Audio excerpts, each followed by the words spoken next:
Bonjour, bonjour, bonjour, bonjour à vous, chers amis de Canal 10, chers amis de Culture Business. Merci d'être avec nous. Patrice Jean pour vous servir dans cette émission Culture Business, une émission qui se veut économique et qui respecte justement avec une orientation que nous avons donnée dès le départ, une certaine idée de l'économie, une certaine idée de nous-mêmes, savoir comment présenter les affaires selon nous, puisque nous affirmons notre singularité. Alors aujourd'hui, nous sommes dans la phase focus puisque nous avons classifié les choses d'une autre manière en disant qu'à certains moments, nous allons traiter des dossiers et à d'autres moments, nous allons faire un focus sur une personnalité, un entrepreneur ou une entrepreneuse qui va nous parler de son parcours, des personnes que nous avons sélectionnées comme étant des leaders, des combatifs, des personnes qui vont pouvoir nous aider à stimuler. Vous autres qui nous regardez, vous qui doutez, vous qui êtes aussi des leaders, pour peut-être trouver des pistes, des réflexions, d'autres méthodes, analyser un peu le parcours de ces personnalités avec les joies, les peines, la solitude de l'entrepreneur, aussi les échecs, parce que dans la vie d'entrepreneur, il y a aussi des échecs. Donc notre invitée aujourd'hui s'appelle Annick Morin. Et elle est chef d'entreprise avec plusieurs structures et nous allons découvrir qui elle est. Elle était avec nous, nous avons parlé immobilier, mais elle ne fait pas que ça. Nous aurons aussi en deuxième partie d'émission sa fille qui suit aussi la voie tracée par maman, qui est entrepreneur aussi, et nous allons pouvoir constater si la transmission est bien là. Nous serons les juges. Voir si Annick a bien fait le travail au niveau entrepreneur, au niveau parental. Ça, bon, ça c'est pour l'embêter. Elle est bien là, on va la voir aujourd'hui avec nous pendant cette émission. Tout de suite, je donne la parole à mes deux amis. Francis, comment vas-tu? J'allais tout vous voyez. Ça va? C'est possible, si tu veux. Ça fera bizarre. C'est vrai que depuis la dernière fois, on t'a appelé Miss Coquin. Donc, il prend grade. Non, ça va très bien. Ouais. Toujours en forme pour servir nos téléspectateurs ce matin. Mm-hmm. Et on va découvrir un profil qui, je crois, sera inspirant pour les femmes. On en parlait le mois dernier. Mais le mois de la femme, pour moi, c'est l'année de la femme. Donc, c'est tous les jours. Donc, ça sera l'occasion. Tu as changé de regard. C'est vrai, j'ai changé de regard. J'ai changé de regard. Mm-hmm. Tu sais, quand on change de regard, c'est juste pour voir un autre angle de la même chose. Très bien. Brigitte? Bonjour à tous, chers téléspectateurs. Donc, ravi de vous rejoindre aujourd'hui, de vous retrouver de nouveau aujourd'hui. Alors, Francimé disait un parcours inspirant et en fait, c'est tout à fait cela. Et on pourra découvrir comment Annick a pu distiller les germes de l'entrepreneuriat au sein de sa cellule familiale. Et voir, en fait, c'est un des exemples, nous en avons de nombreux comme ça en Guadeloupe. Et on ne demande qu'une seule chose, c'est que ça puisse se décupler et faire en sorte que les petites germes de l'entrepreneuriat prennent et explosent. Voilà. Planter un champ. Ah oui.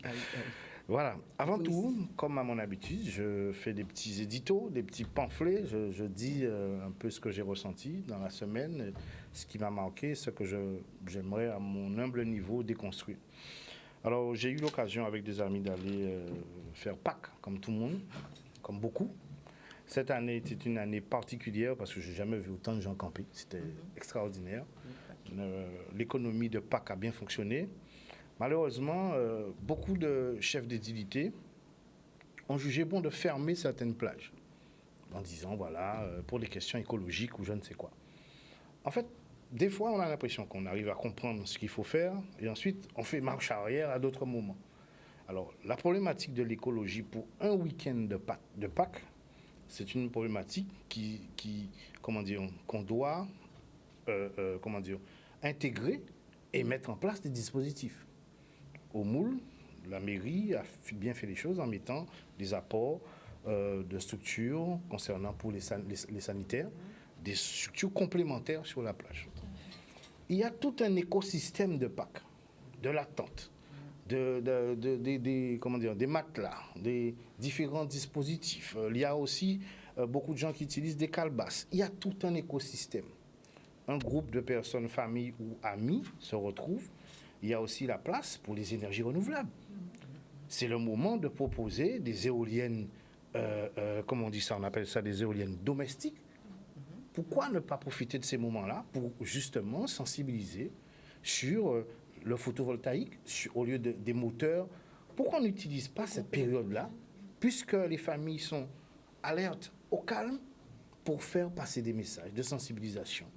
Justement, que l'ARS soit sur les plages, que même les entreprises soient sur les plages. Que les voitures à pain passent justement parce qu'il y a une manne énorme. Mais on a l'impression qu'on ne comprend pas ce qui se passe et qu'on est là et rien ne se fait. D'autres communes, au contraire, au lieu de profiter de cette manne et d'installer un système économique qui va durer tout un week-end, parce que les gens campent depuis le jeudi, des fois le mercredi. Une semaine. Imaginez-vous la boulangerie du coin, son chiffre d'affaires pendant Pâques. Parce que les gens font la queue. Les primeurs, imaginez le chiffre d'affaires. Sans parler de Les tout ce vendeurs qui... de crabes. Vous voyez? Les vendeurs de crabes, ceux qui vendent les lampes, ceux qui vendent du carburant. Tous les couverts, les assiettes, les... C'est un écosystème et même du loisir. Pourquoi on n'a pas des masseurs qui viennent à ces moments-là sur les plages proposer des... Comprenons ce qu'on fait, où on va. En fait, l'environnement, Ouais. en tout cas pour moi, c'est une source, même une ressource. Et en fait, l'environnement nous parle, puisque nous, on a... Souvent, c'est une critique, on dit qu'on vit selon les fêtes, au rythme des fêtes. Mais en fait, on pourrait, nous, entrepreneurs, se calquer sur les fêtes et justement développer des produits ou des prestations qui sont en relation avec ces moments de fête. Parce que tout le monde est alerte. À certains moments, il y avait des avions qui passaient avec une promotion. C'est le moment. Les familles, on a des enfants, tout le monde est là. Et malheureusement, certaines communes, au lieu de profiter de cette manne, faire en sorte que nos sociétés retrouvent un semblant d'énergie, ils ferment les plages. En fait, c'est une manne pour la commune même, hein, parce que la commune va vivre à ce moment-là beaucoup plus que d'habitude. Voilà. Donc, c'est une vraie opportunité. Une vraie opportunité. Donc voilà, je tenais à le dire parce que c'est une occasion. J'ai vu un magasin de pneus bien connu, Oui, avec des très commerciaux connu. qui sont passés Exact. sur les tentes, offrir des bons de réduction. C'est ce qu'il faut faire. C'est vraiment ce qu'il faut faire. Les voitures à pain, il faut comprendre aussi. Donc la boulangerie va travailler un peu plus, mais il y a un ensemble de propositions qu'on peut faire pour ceux qui, surtout dans la dynamique des énergies. Parce que nous avions la chance d'avoir un électricien dans le groupe qui a amené un système avec du photovoltaïque. Il n'y a pas eu de bruit. C'était de grandes plaques qui alimentaient de batteries et tous les téléphones, tout était branché. Donc il faut qu'on réinvente, qu'on comprenne où on va. Et puis voilà, toujours dans la lignée du Culture Business, nous sommes là pour proposer, faire en sorte qu'on comprenne un peu les enjeux et qu'on avance. Voilà. C'est bon pour la réaction? Oui, non, je voulais juste dire que ça permet, ça invite en fait les entreprises à travailler sur revisiter le modèle économique, revisiter la stratégie de communication, revisiter le mode de distribution des produits et pourquoi pas trouver d'autres clients, de nouveaux prospects en fait. Donc c'est vraiment intégrer alors entreprises et collectivités, intégrer ces événements culturels locaux dans leur réflexion entrepreneuriale, dans leur réflexion d'attractivité du territoire, de politique publique en fait. Même pour la question de la santé, c'est un moment pour sensibiliser. Exactement. Parce que vous êtes au calme, vous êtes là, vous n'allez pas bouger, vous pouvez parler 1 heure, Oui. et vous voyez. Et Donc, il y a, juste un petit point, il y a des dispositifs aujourd'hui. On a un grand nombre de jeunes en phase civique, en phase civis. Eh bien, ces jeunes-là, durant cette période, c'est vraiment le moment où ils peuvent effectivement aller. Alors, ça se prépare, bien entendu, mais c'est une opportunité pour les collectivités, en termes de politique publique, de faire passer un certain nombre de messages. voilà ce qu'on voulait dire. Annick, bonjour. Bonjour tout le monde. Comment tu vas? Ça va. Très content de te recevoir. Les filles ont précisé, on attend beaucoup de cette rencontre puisqu'on veut savoir tout sur toi, qui tu es. Là aussi un regard spécifique, un regard avec des lunettes justement très singulières, originales. Voilà. Merci. Donc on va faire une brève présentation. Donc nous aurons aussi ta fille qui s'appelle Lola Villedeuil qui doit nous être, on va être en communication avec elle via le Zoom. On va parler de ton parcours, qui tu es, tes études, quel diplôme tu as. Aujourd'hui, tu es la dirigeante de Ami Design, Ami Immobilier et Ami Concept Store. il y a un concept qu'on parlera qui s'appelle l'Histoire de Plaire, qui est une entreprise que tu as eu à gérer, qui maintenant est fermée. Mais on parlera aussi de cette structure et des raisons pour lesquelles tu l'as décidé de passer à autre chose. Voilà, donc je te laisse te présenter. Bonjour tout le monde, bonjour la Guadeloupe, bonjour à vous. Ben, merci de m'avoir réinvité, parce que ça fait la 2e fois maintenant. Ben, je suis Annick Morin, fille d'une famille, d'une grande fratrie de 11 enfants. Ah ouais. Ouais, 9 filles et 2 garçons. Et qu'est-ce que je peux dire d'autre? Annick Morin qui aime les belles choses, Annick Morin qui sortait du lot, parce que depuis toute jeune, toute petite, quand j'ai dit toute petite, 13-14 ans, déjà je ne voulais pas ressembler aux autres. Pour moi, il fallait que je me démarque. Ça, c'était moi, ça. Et à l'âge de 15 ans, comme j'aimais les belles choses, je voulais m'habiller que dans de la marque. Mes parents, famille modeste, ne pouvaient pas subvenir à mes attentes. Alors, il fallait que j'aille travailler. Alors, moi, j'ai commencé à travailler très, très tôt. À l'âge de 15 ans, nous, mes parents habitent toujours à Blanchard. Alors, du coup, la marina, opportunité, restaurant, énormément de restaurants. Alors, j'allais faire la plonge. J'allais faire la plonge dans les restaurants. À 15 ans. À 15 ans, j'allais faire la plonge. Le matin, j'allais à l'école. J'étais à l'école à Bainbridge. Et malgré tout, l'école, je commençais à 7 heures. Je faisais du stop. On dit qu'il ne faut pas présenter l'âge d'une femme. Est-ce que ça pose un problème? Il ne faut pas? On dit qu'il ne faut pas demander à une femme son âge. Est-ce que ça pose un problème? Ah non, ça ne me cause aucun problème. D'accord. J'ai 47 ans. Très bien. Aujourd'hui. Voilà. Ça permet aussi de voir le parcours. Hein? Tout à fait. Voilà. Et puis, à 16 ans, j'ai continué. Chaque vacances scolaires, j'allais chercher dans les magasins, pas les magasins, les maisons à Dampierre, parce que du travail. Et avec une de mes amies, une de connaissances, famille aussi, on allait faire femme de ménage dans les grandes villas Dampierre. L'argent pas ni coulé. Ah non, moins tennis, les gens moins aimé belle bitin. Voilà. Et pour ça, je voulais mettre, je ne sais pas si j'ai le droit de dire les marques. Pas vraiment. Voilà, je voulais mettre que des jeans de marque, des t-shirts de marque, et ça coûtait Mais cher. ça représentait quoi pour toi? Je voulais me démarquer, parce que j'aimais les belles choses. Pourquoi? Je vais être sincère. Ma grand-mère disait toujours, désolée maman qui doit me regarder, parce qu'ils n'arrêtent pas de me dire, Annick, passe à autre chose, mais bon, ça fait partie de moi. Ça fait partie de moi et je pense que c'est ça qui m'a aidé à me construire aujourd'hui. Mais ça, j'ai pris connaissance il n'y a pas très longtemps, malgré tout, parce que ça me touchait encore. Quand j'en parlais, je pleurais. Et mes sœurs n'arrêtaient pas de me dire, mais Annick, il faut que tu passes à autre chose. Et je disais, oui, mais bon, elle a fait ça quand même. Et aujourd'hui, je me suis dit, il n'y a pas longtemps, c'est une amie qui a mis le doigt dessus. Et elle m'a dit, je pense que c'est grâce à ça si tu t'es construite. Grâce à quoi? Parce que ma grand-mère était très, très dure avec moi. D'accord. Et encore aujourd'hui, je me pose encore aujourd'hui, pourquoi moi? D'accord. Parce qu'on était nombreux. Et pourquoi moi? Et ma grand-mère me disait que j'étais plus noire que les autres. Elle me disait que j'étais pas belle. Toi, va prendre la tasse marron là qui te ressemble. D'accord. Voilà. Et je suçais mon doigt. C'était mon péché mignon. Je l'ai sucé même très très tard. Je ne vais pas tout dévoiler. Je disais que c'était mon meilleur ami. Je ne vais pas tout dévoiler parce que je suce encore mon doigt. J'ai encore mon doudou. D'accord? Vous voulez tout savoir, hein? J'ai du tout. Oui. Et puis, du coup, chaque fois que ma grand-mère passait à côté de moi, elle avait un petit bâton, les bâtons que les personnes âgées avaient, qui prenaient souvent sur un arbre à côté. Voilà.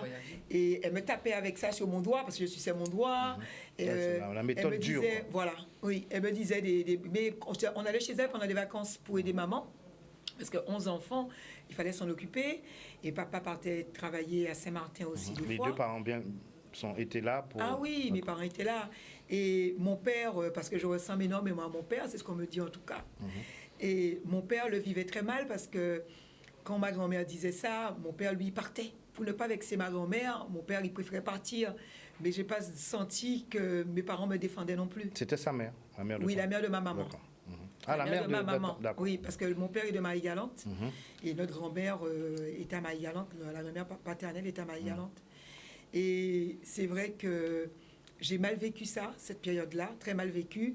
Et pour moi, je pense que j'ai voulu m'habiller dans des beaux vêtements, dans des vêtements chers peut-être, pour montrer que j'étais belle. D'accord. Ok. Très Voilà. bien. Donc, Je pense que c'est venu là de là. Le déclic, Voilà. cette envie, Oui. envie de transformer. Oui. Voilà, se distinguer. Voilà. Ton père Et- qu'est-ce qu'il faisait dans la vie? Mon père était machiniste, c'est lui qui il menait des grues. D'accord. Voilà, mon papa menait des grues. Et puis ma mère était femme au foyer, c'est ma mère qui était là avec nous, c'est ma mère qui prenait les décisions, ma mère qui nous tapait quand on répondait ou qu'on n'écoutait pas, c'est ma mère qui nous corrigeait en fait. D'accord. Et mon père, quand il venait, lui, il avait juste à te regarder, tu comprenais que mets-toi bien, pas bouger. quoi. Histoire sans parole. Voilà. Mon père m'a donné une seule volée, c'était pour ma table de multiplication, ma table de 9. Et c'était la seule table que je connaissais par cœur. Parce que cette table-là, je me suis rappelé, quoi. Parce que je ne voulais pas la prendre. Je voulais pas la prendre. Ma grande sœur, Corinne, me faisait apprendre la table. Je ne voulais pas. Et c'est la seule volée que j'ai eue de mon papa. Mais sinon, toutes les autres volées, c'était de maman. Quel côté positif qu'il y avait? Est-ce qu'il y avait beaucoup d'amour, beaucoup de bienveillance aussi? Ah oui, parce qu'on était très, très proches. Très, très proches. Chacun à la maison, on avait les tâches à faire. Moi, c'était la salle de bain. J'étais la petite dernière. Moi, c'était la salle de bain. Pas la petite dernière, je suis la 7e de la fratrie. Parce qu'il y en a 4 après moi. Les garçons sont arrivés après moi.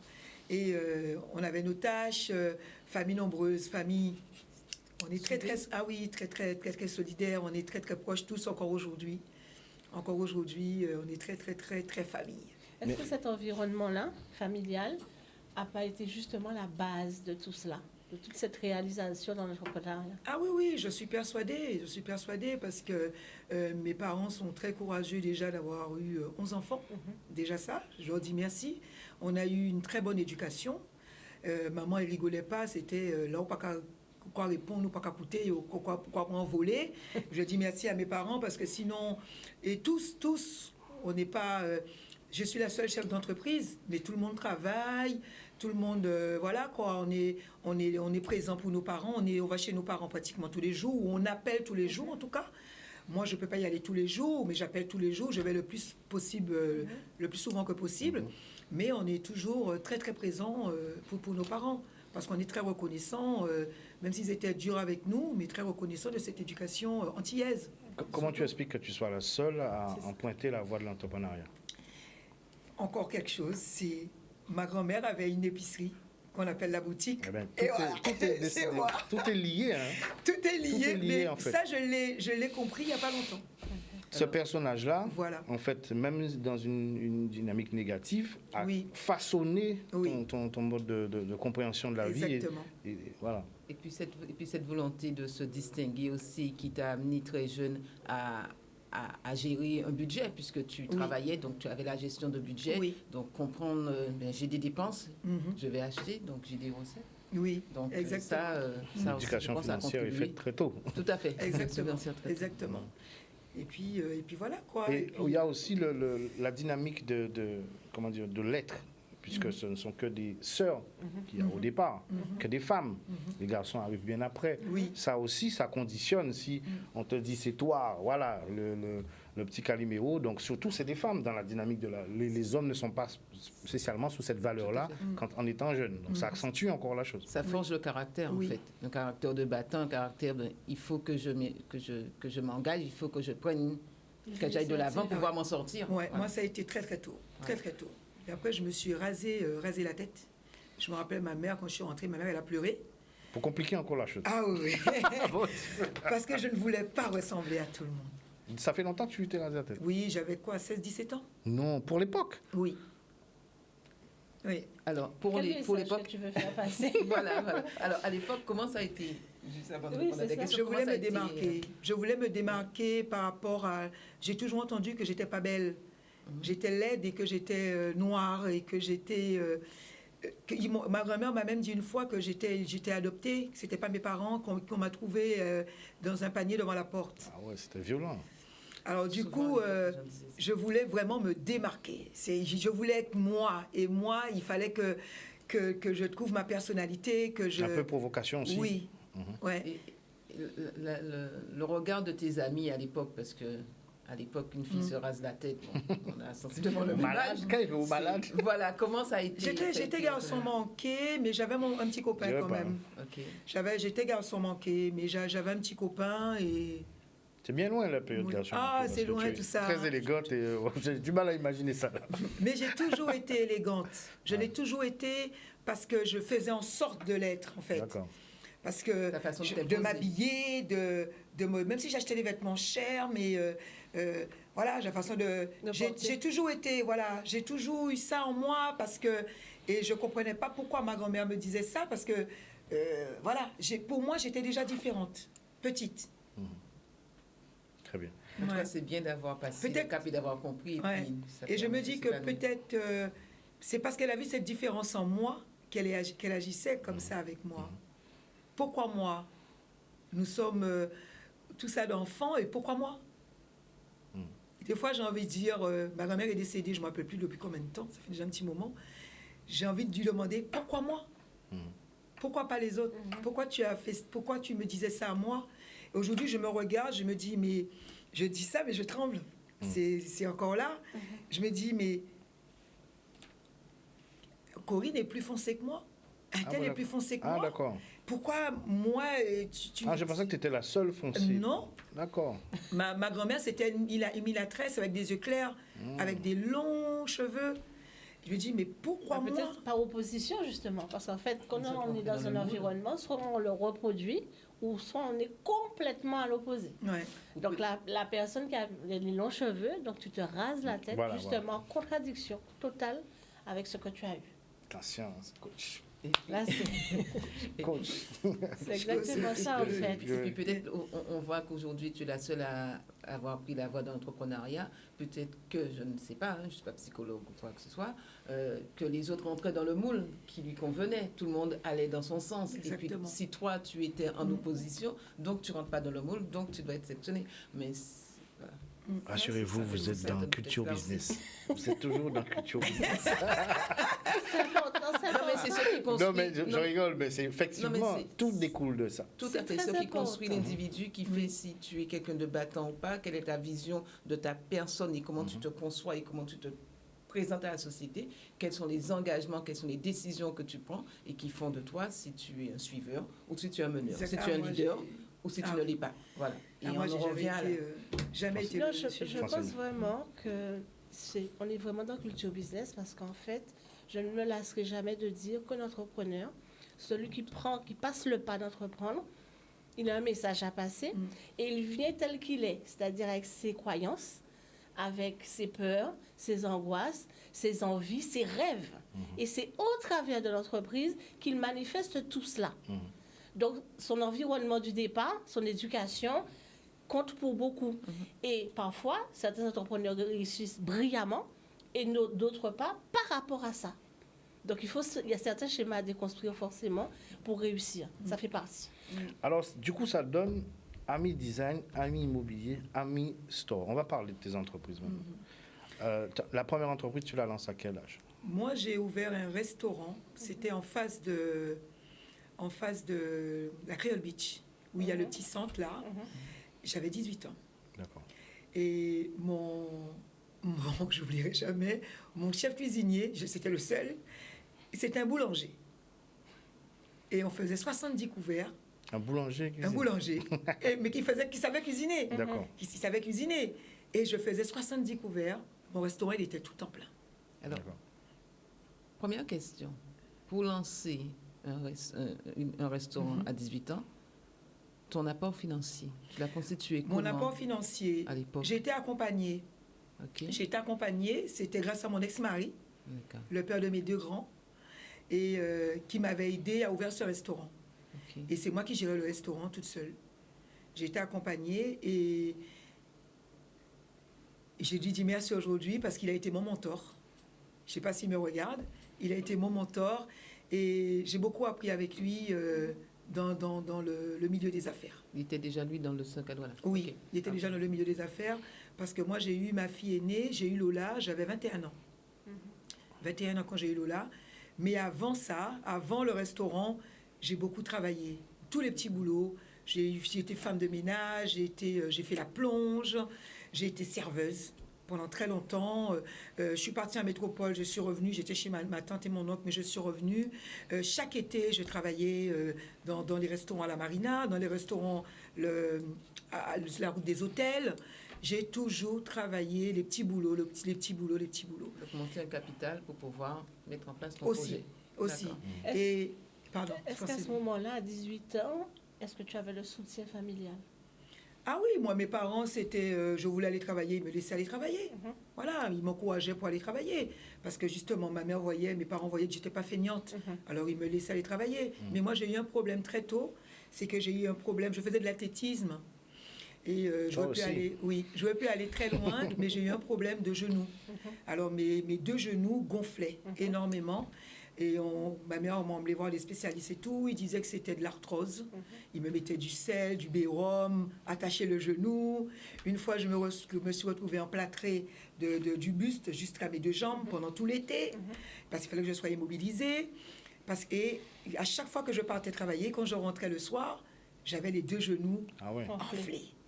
Et je reprenais l'école à 7h du matin à Beveridge. Alors voilà quoi, mais j'ai toujours travaillé, même avant ce restaurant. Tu as étudié quoi? Comment? Tu as étudié quoi même? Ah, moi j'ai fait... et pareil, j'ai été la première qui a fait, qui est passée par le circuit général. Seconde, première, tout le monde a fait BEP, tout ça. Et je voulais toujours me démarquer. Pas faire comme les autres, mais pas pour ça que je suis bonne élève. Hein.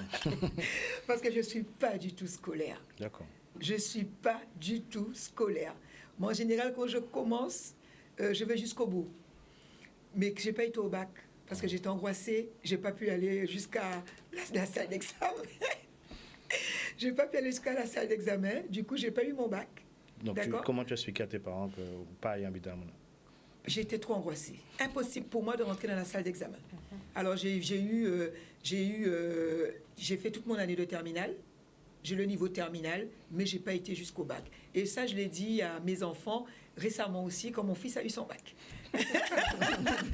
Tu as désacralisé la chose là. Alors, tu crées ce restaurant à 18 ans. Il dure combien de temps ce restaurant? Il dure 2 ans. 2 ans. 2 ans, parce qu'après, je pars travailler avec mon ex-mari. OK. Dans Qui quel secteur? lui-même... toujours la restauration. Toujours. Okay. Toujours la restauration. J'étais la directrice de la restauration. D'accord, c'était moi la directrice et c'était moi qui dirigeais avec lui. Voilà. D'accord. Combien de salariés, une équipe à gérer? Beaucoup de salariés. Là, je dirais, entre la salle, une vingtaine de personnes. Ok. Une vingtaine de personnes. Oui.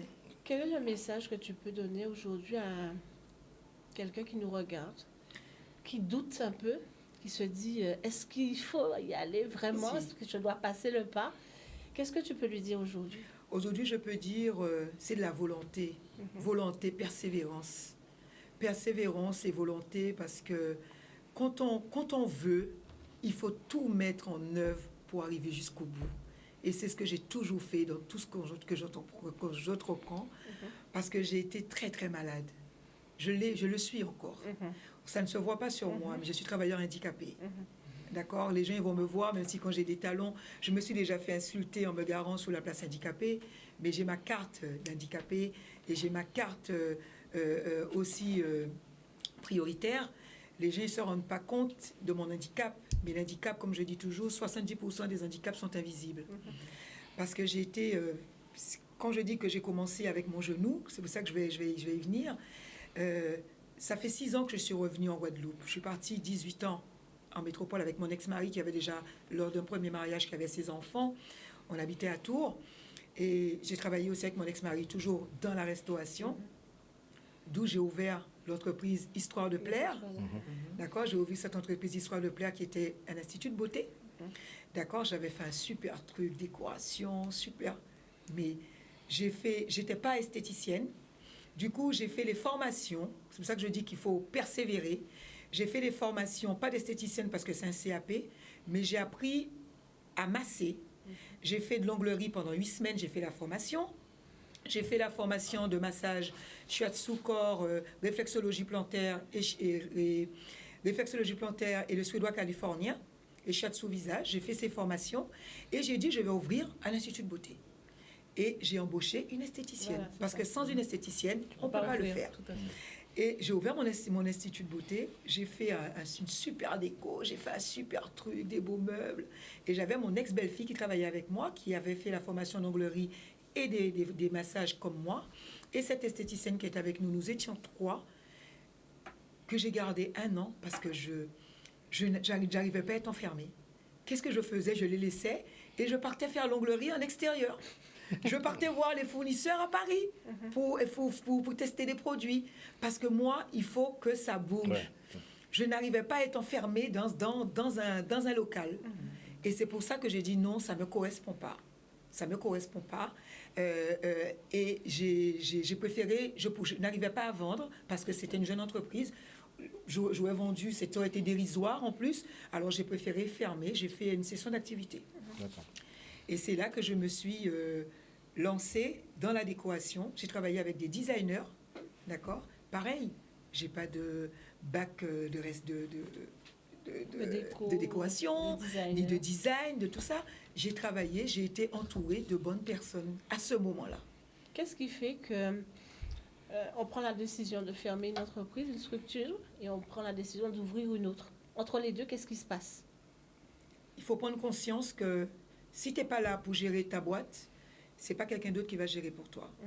Et moi, je me sentais pas capable. Au moment où je l'ai ouvert, j'étais contente, il y avait l'euphorie, c'était nouveau. Mais après, je me suis dit, Annick, c'est pas fait pour toi. Il fallait que je prenne une décision. C'est soit tu fais confiance aux salariés et dire tu lèches, ou tu te dis tu laisses faire, tu délègues, mais déléguer une petite structure, parce que c'était une petite structure. Quand tu as des grosses boîtes, tu as des directeurs, des dirigeants, ok. Mais là, c'était une petite structure, c'était pas possible. Et j'avais tout misé là-dessus. Il fallait que je prenne une décision. C'est soit je pars pour faire autre chose, ou soit je reste et ne pas m'investir, la boîte, elle va couler. Alors du coup, j'ai dit non, je préfère fermer. C'était le bon moment, j'ai gardé 18 mois et j'ai fermé. Donc voilà. Tu aurais pu te dire à ce moment-là, je vais chercher un boulot. C'est vrai. Je ne l'ai pas fait. J'ai eu des propositions. J'ai essayé. J'ai été directrice d'un grand bar-restaurant qui était magnifique à Tours, qui battait de l'aile, justement, et ils ont fait appel à moi pour redresser la barque.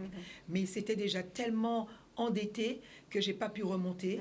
Et ça a duré 6 mois. Ça a duré 6 mois.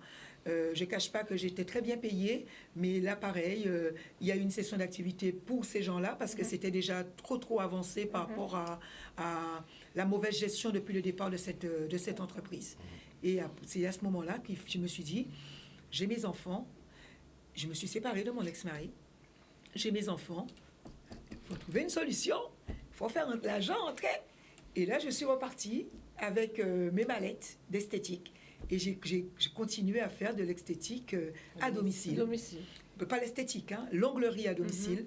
Pendant 23 heures, je suis encore sur la route, je rentre parce qu'il fallait donner des heures, 2 heures. J'étais à mon compte et je le faisais. Ma fille Lola, qui avait à l'époque, je ne me rappelle plus, 8 ans ou 10 ans, quand je me suis séparée, Lola s'occupait de son petit frère parce qu'il fallait que maman travaille. Elle faisait manger son petit frère, elle couchait son petit frère. Et il fallait y aller, quoi. Il fallait y aller. J'ai toujours travaillé. J'ai pu toujours me débrouiller pour trouver une solution pour subvenir à mes besoins et aux besoins de mes enfants. Où est-ce qu'on prend les ressources, justement, quand la situation est délicate? Parce qu'une famille monoparentale, c'est pas évident. Oui. Où est-ce qu'on prend les ressources, en fait? La volonté, Francémé. Le courage. Il faut être courageux. Il faut se dire en douboute, alors il n'y a pas d'autre solution. C'est soit je fais ça, on ne peut pas rester là et se dire, c'est pas une critique, et se dire, même si la CAF m'a aidé, nous donnait l'allocation familiale, pour le loyer aussi, location logement, mais je ne pouvais pas vivre qu'avec ça. C'est pas ton état d'esprit. Mais non, aussi. Mais non, je ne pouvais pas rester là et assister. Il fallait que je me donne deux tapes sur mes fesses et me dire non. Et j'ai même pas eu besoin de me le dire parce que pour moi, c'était normal de subvenir aux besoins de mes enfants. Alors, tu as 3 sociétés, donc des orientations différentes. Tu les crées parce que ce sont des compléments de ta personnalité ou c'est un angle business? Ah, pas du tout. C'était ma vocation. c'est une vocation pour moi. Comme j'ai dit, j'ai travaillé dans le design avec des designers, des décorateurs à Tours, qui m'ont accompagné, qui m'ont appris le métier. Et c'est quelque chose que j'aime. J'aime ce que je fais. Et on allait décorer tout ce qui était maison d'hôtes, des grandes villas. Je les accompagnais, je regardais, j'observais. Je me formais auprès d'eux. Parce que moi, tout ce que j'entreprends, c'est quelque part, c'est limite inné, parce que je me donne les moyens de réussir et les moyens d'apprendre, d'écouter. Il faut écouter, il faut observer l'autre. Et je me suis toujours donné ces moyens-là. Et chez moi, ça a été une qualité, parce que je ne suis pas scolaire, je n'ai pas eu de diplôme. J'ai pas eu bac plus 5 et tout ça, mais tout ce que j'ai entrepris, même si c'était la restauration, mais j'ai appris. J'ai appris et, sous le tas. Oui, j'ai appris sous le tas et j'ai su écouter celui qui m'apprenait aussi et être observatrice. Et c'est ça qui a fait de moi l'expérience que j'ai aujourd'hui. Et un jour, j'ai une amie qui me dit, Annick, mais pourquoi tu ne te lances pas dans l'immobilier? Parce que ce que tu fais, ça peut être un complément. La décoration, tu peux présenter, proposer aux gens. Je dis oui, mais je suis déjà à mon compte parce que toujours pas salarié. Je lui dis, je suis déjà à mon compte. Là encore, il faut que je recommence. Et là, je vois comment je cravache là. Ça marche pas super bien parce que je dépends des gens qui sont autour de moi aussi. Je gagne pas des millions. Elle me dit, je suis sûre que ça va te plaire. Essaie, j'en suis sûre. Je dis, ok, si tu veux. Allez, elle me dit, j'envoie ton CV. Je fais mon CV qui a pas grand-chose. Moi, c'est la restauration. Voilà, moi, j'ai pas de diplôme. Voilà, quoi. Il y a que mon expérience qui parle. Mais je racontais, même dans mon... Parce qu'ils disent qu'il faut une lettre de motivation. Ma lettre de motivation, je racontais mon histoire dans ma lettre de motivation. Un jour, si on a l'occasion, je vous ferai lire ma lettre de motivation. C'est dommage que je ne vais pas en faire avec moi. Ma lettre de motivation raconte mon histoire. Du coup, ils ont envie de me rencontrer. Mais oui. Voilà. Alors du coup, ils ont demandé à me rencontrer. J'ai eu 3 entretiens. C'est important de dire ça parce que beaucoup des jeunes, ceux qui nous regardent, très souvent, on voit sur Internet, on fait copier, on change quelques... Mais beaucoup de gens font ça. Hein. Alors que l'entrepreneur qui reçoit des dizaines de CV, vous pensez qu'il ne voit pas que tous les lettres de motivation se ressemblent? Non. Il le voit. Et effectivement, comme tu dis, c'est une part de soi, oui. Une lettre de motivation. Moi, ça racontait mon histoire. Ils ont demandé à me rencontrer. Je les ai rencontrés, les dirigeants. C'est une boîte qui est à Bordeaux. C'est la bourse de l'immobilier. Et ces gens-là m'ont donné ma chance. J'ai passé 3 entretiens. Ils m'ont donné ma chance. Je me rappellerai toujours. Le premier jour, ils me présentent, il y avait 16 agences, la bourse de l'immobilier à Tours. C'est un seul patron. Je suis agent commercial. Je ne suis pas salarié. Le patron, il me dit, ils vont me m'intégrer à une agence. Ils m'intègrent à une agence et le jour de mon arrivée, la directrice avec qui je suis encore amie, Béa, elle me dit, on discute et tout de mon parcours, elle m'explique un peu le métier parce que je ne connais rien dans l'immobilier. Je ne connais rien. Elle m'explique, elle me présente l'équipe. Nous étions 4, ils étaient salariés et moi pas salarié. Et elle me dit, Annick, on va vous faire une formation sur les rentrées de mandat. J'ai dit, d'accord, entrée de mandat. Oui, elle prend le téléphone. Non, elle me dit, je vais vous laisser avec... Moi, j'ai un rendez-vous, je vais vous laisser avec... je ne me rappelle plus comment elle s'appelle, Lisa, je crois. Je vais vous laisser avec Lisa, je ne me rappelle plus comment elle s'appelle. Et elle va vous faire une formation de rentrée de mandat. Je dis, d'accord. La dame, elle est là, elle me fait la formation. Elle me dit, voilà, je vais prendre mon téléphone et tu vas voir comment je fais. On a une trame, tu vas suivre la trame. Je dis, d'accord. Elle prend son téléphone. Oui, bonjour madame. Je suis la bourse de l'immobilier. Je suis agent immobilier. J'ai vu que vous avez une maison à vendre. Nous sommes intéressés. Elle lit la trame. Ah non, madame, ça ne nous intéresse pas les agences. La personne raccroche. Elle me dit, tu vois ça, c'est tous les jours comme ça. Hein. Je dis, oh mon Dieu, c'est tous les jours comme ça. Comment je vais faire pour entrer des mandats? On a un objectif de 6 mandats par mois et une vente. Elle reprend le téléphone et pareil, la personne raccroche. J'ai dit, bon, mais ça va être difficile. Elle part. Elle est salariée. Elle part. Elle me dit, bon, mais Annick, je vais faire un tour. Si tu veux, regarde un peu le logiciel. Regarde comment ça se passe. Va sur le Bon Coin et regarde. J'ai dit, d'accord. Je me retrouve seule dans l'agence. Mon premier jour. Alors, qu'est-ce que je fais? Je me mets sur le Bon Coin. Je prends un cahier. Je prends mon portable. Je suis agent commercial. Je n'ai pas de téléphone. Je n'ai pas tout ça. J'ai un ordinateur. J'ai un logiciel. sur lequel travailler. Et hop, je prends mon téléphone. Je commence à téléphoner. En un mois, j'ai rentré 36 mandats. Mon premier mois, j'ai rentré 36 mandats. Je ne connaissais rien dans mandat, c'est quoi quand tu dis les mandats, c'est les biens qu'on rentre pour pouvoir vendre après, à l'agence. Okay. Je rentre 36 mandats en un mois. Persévérance. Et les gens, ils aimaient bien parce qu'ils me disaient « Ah, il y a un petit accent du soleil !» Ils aimaient bien quand j'appelle « Ah, il y a un petit accent du soleil !» Et j'ai rentré mes 36 mandats et je ne connaissais rien dans l'immobilier. 2 mois après, le deuxième mois, je faisais 4 ventes. 4 ventes et demie le deuxième mois. Pourquoi 4 ventes et demie? Parce que quand tu travailles avec une autre agence dans le même groupe, c'est 50-50 après, ça faisait 4 ventes et demie. Et du coup, 3 mois après, la boîte, ils m'ont appelé, ils ont dit à ma directrice, Annick, on va la passer salariée. Ma directrice, elle a dit, Annick, hors de question. Maintenant que tu commences à gagner de l'argent, ils voient que tu gagnes de l'argent, ils veulent te passer salarié, tu restes agent commercial. Et là, je suis restée agent commercial. Ils m'ont conviée à aucune formation parce que pour eux, j'étais suffisamment compétente. Et j'ai été nommée, j'étais la première agent co à la bourse de l'immobilier sur 310 à l'époque. J'étais la première et je gagnais tous les challenges tous les 4 mois.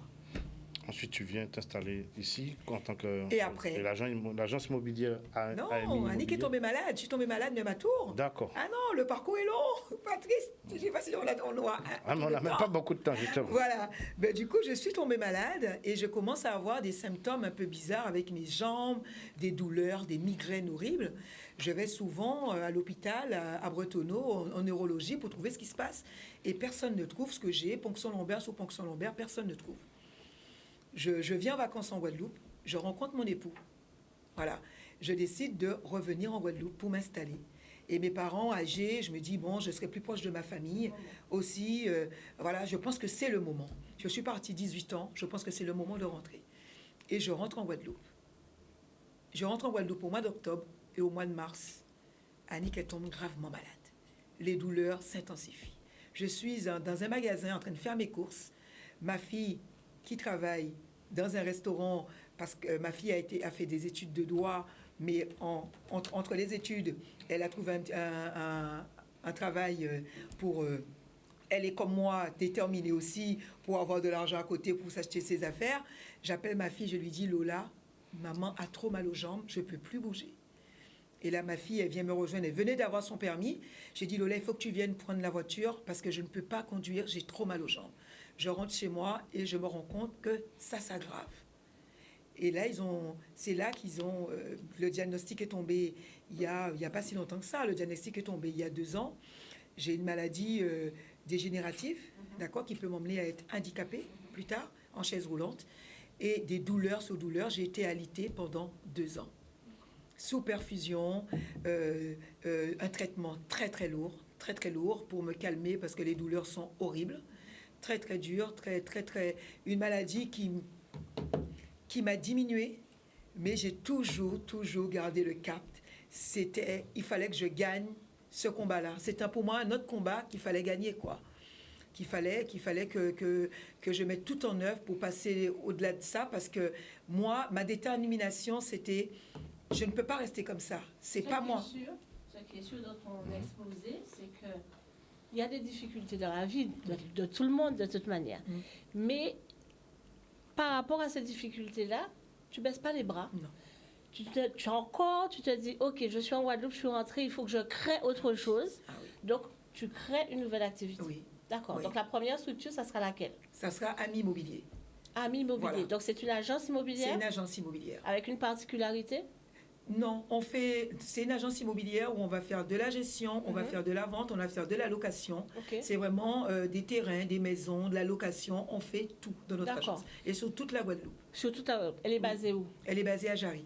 OK. Et à quel moment tu as eu le déclic de continuer dans la déco, avec les meubles et tout ça? Moi, c'était me demander qu'est-ce que je faisais. Je montais l'agence ou je montais un magasin. D'accord. J'ai dit, les deux, ce sont mes vocations.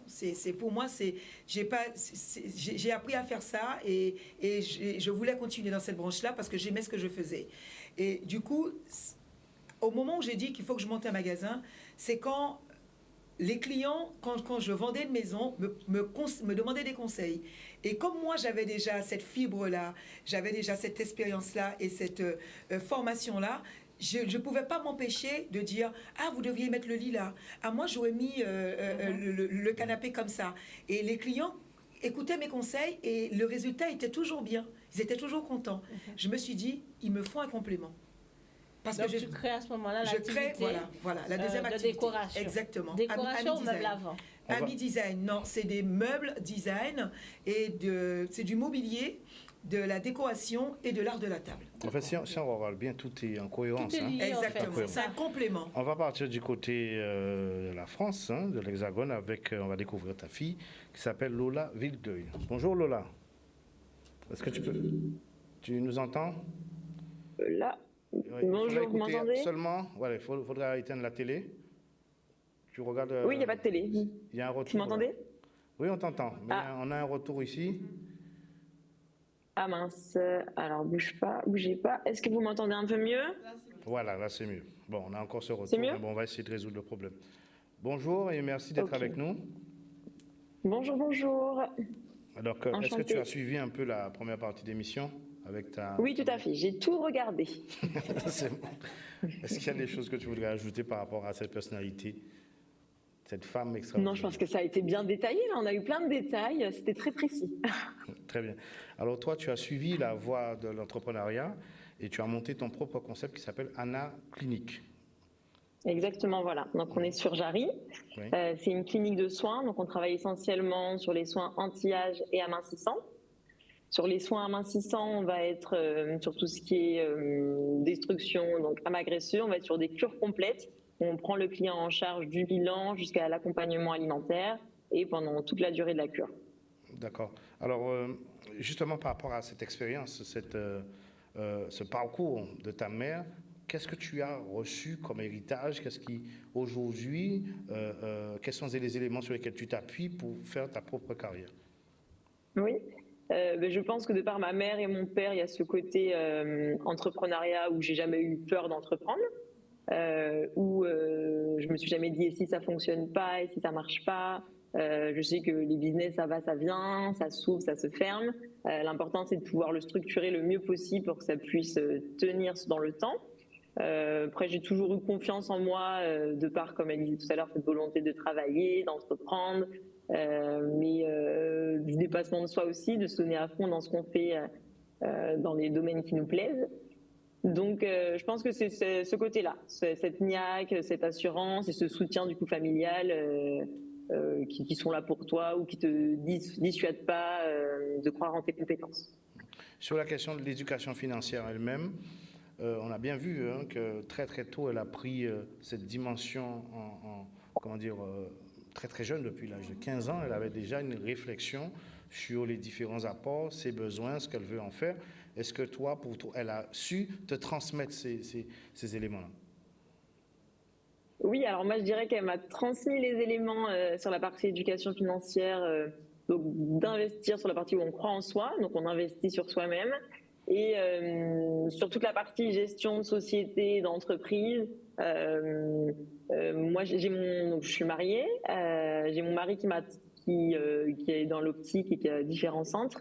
Et donc, du coup, qui m'a transmis plutôt la vision de développement de centres de profit, donc de gestion, de développement pour optimiser. C'est vrai que moi, dans l'idéal, j'aimerais créer des succursales, donc d'autres centres Anna Clinique. Et donc, sur l'éducation financière au sein d'entreprise, il m'a apporté cette vision de comment se détacher. C'est vrai qu'avant, j'avais une vision qu'il fallait tout le temps être dans ces business, être sur place, voir comment ça se passe, travailler. Et grâce à lui, j'ai eu cette vision où... sans être physiquement là, on peut ouvrir d'autres centres, dupliquer des modèles, tout en gardant un œil sur tout. Francine? À quel âge vous avez entrepris au tout début? Oui. Tout début, tac. Vous m'entendez? Oui, Ouais. c'est bon, c'est parfait. Super. 19 ans. 19 ans, j'ai eu un premier projet entrepreneurial. Donc j'en ai eu deux en même temps en fait. Donc premièrement, je me suis lancée dans la communication. Donc j'avais une fibre sur la com où j'étais très douée, très à l'aise, et c'est une société que j'ai encore. donc sur la communication, gestion des réseaux sociaux, création de contenu, de visuels. Et donc là, c'était une société en auto-entrepreneur. Donc au niveau de la gestion, c'est beaucoup plus simple, c'est moi et moi. Et à côté de ça, mon mari était végétarien et on trouvait rarement d'endroit où manger, etc. Et c'est vrai que moi, j'avais le côté où, depuis que j'ai 14 ans, je travaille avec mon père dans ses restaurants, avec ma mère, etc. Restaurants, hôtellerie. Donc, où j'avais vraiment envie de monter un restaurant. Donc, c'est ce que j'ai évolué là-dedans, dans ce milieu-là. Donc, on a décidé d'ouvrir à la Marina du Gosier un restaurant végétarien. Super. Et donc, c'était le restaurant Secret Mood. Et c'est une très grande leçon de vie. C'était quelque chose de très formateur parce que je touchais à tout, très clairement. Donc, mon mari n'était pas dans le milieu, mais c'est vrai qu'il m'a aidé à investir sur le projet, essentiellement. Et je suis passée par plein d'étapes. Parce que dans l'idéal, je comptais être dans la gestion, dans le service. Et au final, on a eu beaucoup de mal à recruter en Guadeloupe un chef végétarien. Donc, on a fait venir quelqu'un de métropole qui a dû partir après quelques mois. Donc, je me suis formée à la cuisine végétarienne. Au final, j'étais en cuisine. Je faisais jusque les pains pour les burgers, tout. Donc, c'est une société qu'on a ouverte pendant le Covid, parce que le Covid est arrivé quelques mois après. Donc, on a aussi eu les aléas, comme tout le monde, comme tout restaurateur, des fermetures, etc. Donc, on s'est mis sur le site internet avec mon époux. On a créé un site internet pendant le Covid. On faisait de la vente à distance. Je faisais des livraisons. Donc, on a essayé de rebondir du mieux qu'on pouvait. Donc, c'était vraiment très formateur cette période, cette entreprise. Mais c'est vrai que c'est un centre qui me prenait beaucoup de temps et d'énergie du fait que je ne trouvais pas quelqu'un à mettre en cuisine, justement. Et jusqu'à présent, vous avez quelqu'un ou pas? Alors, j'ai fermé, du coup. D'accord. On a fermé, du coup. Que je devais être tout le temps là. C'est un centre qui était vraiment tributaire de moi. Et vu que c'était pas le métier de base que je voulais, moi, être en cuisine et travailler en tant que restauratrice constamment en cuisine. Donc je m'y retrouvais plus. On a fermé et vendu. On a mis pas mal de temps pour vendre parce qu'elle tombait en pleine période Covid. Et on a pu vendre juste après le Covid. Donc voilà. Et à l'issue de ça, j'ai fait de l'immobilier, du coup, entre-temps, pour pouvoir me refaire, comme on dit. J'ai travaillé dans l'agence de ma mère. Donc, pareil, en un mois, j'ai fait 8 ventes. Donc, ça m'a fait un bel apport pour ouvrir ma structure actuelle. Et c'est vrai que donc, j'ai eu 2 enfants. Donc, suite à ma deuxième grossesse, j'avais pris 20 kilos. Et j'ai vu que rapidement, en Guadeloupe, je n'arrivais pas à trouver de centre qui était assez complet en termes de prise en charge et de soins, où on pouvait tout faire d'un coup au même endroit et avec des prestations qualitatives. Donc avec un bon accueil, avec des soins où j'arrivais à 1h, j'étais prise à l'heure. Et rapidement, je partais sur Vence ou pas sur Paris quand je voulais faire des soins et autres, et bon, c'était pas vraiment terrain. Donc du coup, Anna Clinique. Exactement, j'étais dans la période où je cherchais et je lance Anna Clinique. Donc je pars en même temps, je suis à Paris pour le salon de l'esthétique actuellement. Donc je suis partie l'an dernier pour la même chose et j'ai été sur place, j'ai rencontré les fournisseurs, j'ai fait mes devis pour les machines. Je suis rentrée en Guadeloupe et j'étais à la recherche de financement. Donc j'ai été accompagnée par Initiative Guadeloupe pour le financement de ma structure et la BPI. Et j'ai fait un prêt bancaire à côté et j'ai ouvert en septembre. Très bien. Qu'est-ce qu'on peut te souhaiter? Donc actuellement, j'ai 3 salariés. Qu'est-ce qu'on peut te souhaiter pour la suite? On peut me souhaiter un nouveau Anna Clinique très bientôt sur les abîmes. Très bien. Sur les abîmes, donc voilà, je vise une ouverture là pour septembre. Qu'est-ce qui est nécessaire pour un entrepreneur aujourd'hui pour faire face aux différents aléas dans l'entreprise? C'est une question qu'on va que poser toutes les deux, oui. Ouais. Je pense que ce qui est nécessaire, c'est de bien s'entourer et surtout de bien se documenter. Je pense que quand on pense qu'on sait, on ne sait plus. Il faut constamment se documenter, que ce soit en termes de législation ou plutôt ce qui se fait. Il faut vivre avec son temps. Il y a l'intelligence artificielle là, qui est en plein boom en ce moment. Donc je pense que c'est hyper important de toujours être à l'affût de tout, de bien se documenter, de bien se structurer et de s'entourer des bonnes personnes. Parce qu'il y a plein de choses qu'on ne sait pas, qu'on ne nous dit pas, et il faut aller chercher les informations. Quel âge tu as, Lola? J'ai 24 ans. Voilà. Bon, voilà. Merci beaucoup, Lola. Et puis, tu vas rappeler les deux l'enseigne, Anna Clinique, ça se... Anna Clinique. Voilà, donc on est rue Ferdinand Forest à Jarry. Très bien. Un numéro de téléphone? 06 90 543 863. OK. Merci, Anna. Merci à toi. À très bientôt. À très bientôt. À bientôt, au revoir. Merci. Alors, on a vu qu'avec Lola, tu as bien fait les choses, puisqu'on sent aussi cette confiance en soi. On a ressenti aussi la trajectoire qui était en adéquation avec ce que tu as vécu. Malheureusement, on va devoir conclure l'émission. Donc, on va te donner la parole pour justement, dans cette dimension de la culture business, donner ton expression de ce que c'est que cette culture business et quel est le mot que tu pourrais donner à tous ceux qui nous regardent, qui sont entrepreneurs, qui doutent parfois, qui ont envie de se lancer. Qu'est-ce que tu vas leur dire pour conclure? Moi, je vais leur dire, ayez confiance en vous, ne baissez jamais les bras. C'est vrai que l'entrepreneuriat, c'est dur, surtout de nos jours, et en Guadeloupe, et dire aussi les Guadeloupéens de nous faire confiance, de ne pas nous laisser tomber. Guadeloupéens, si nous avons habité en Guadeloupe, c'est pour autres. Moi, j'ai mis tout en place dans mes magasins, tout en place dans mon agence, pour qu'on puisse vous faire plaisir. J'ai été chercher des produits, j'ai mis en place des choses avec les banques pour pouvoir faire des paiements plusieurs fois, des crédits chrono. J'ai tout mis en place pour permettre à ce que les magasins que j'ai, parce que j'ai 2 magasins, Ami Design et Ami Concept Store, soient à la portée de tous. On ne veut pas attendre qu'un magasin à Nick, c'est magasin à Mouna l'agent. Non. Magasin à Nick, c'est magasin à Zot, magasin en nous, et magasin, et en cas toujours trouver arrangement pour tout le monde qui a vu dans le magasin en moi.